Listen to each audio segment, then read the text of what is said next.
आशा भवन की सजावट के दौरान सागर और मीनू एक दूसरे के काफी क्लोज होंगे तब तोशु उन्हें देख लेगा। वह सागर की पिटाई करने के लिए आगे बढ़ ही रहा होगा कि पाखी उसे रोक लेगी और कहेगी कि अभी मम्मी की वापसी के लिए तैयारी करते हैं, इस फटीचर को देखने के लिए तो बहुत वक्त पड़ा है। पाखी यह भी कहेगी कि एक बार पापा लौट आए फिर इसे भी देख लेंगे। हॉस्पिटल से छुट्टी देने से पहले डॉक्टर अनुपमा को समझाएंगे कि उसे घर जाकर अपना बहुत ख्याल रखना है और कोई ऐसी हरकत नहीं करनी है जिससे टांकों पर जोर पड़े। आश्रम में ऐसी होगी अनुपमा की वापसी।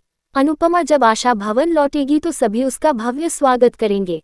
अनुपमा की वापसी की तैयारियों के बीच क्योंकि लीला और बापूजी को भी साथ में बिताने को बहुत सारा अच्छा वक्त मिल गया है, तो ऐसे में दोनों के बीच रिश्तों में सुधार आ रहा है।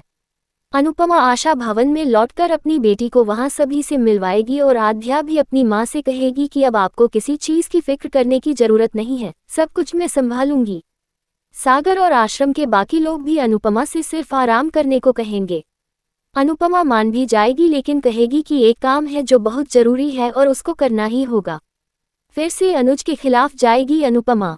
अनुपमा अपनी कुर्सी से उठकर शाह निवास की तरफ जाने लगेगी और हमेशा की तरह अनुज उसे रोकेगा।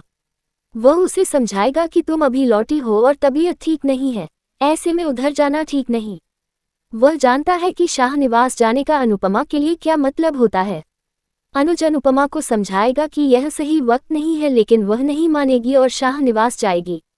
जब अनुपमा वहां पहुंचेगी तो लीला और तोशु मिलकर उसकी बुराई ही कर रहे होंगे कि कैसे अब किसी को भी आशा भवन में झांकने तक की जरूरत नहीं है। लीला लेगी आशा भवन में रहने का फैसला।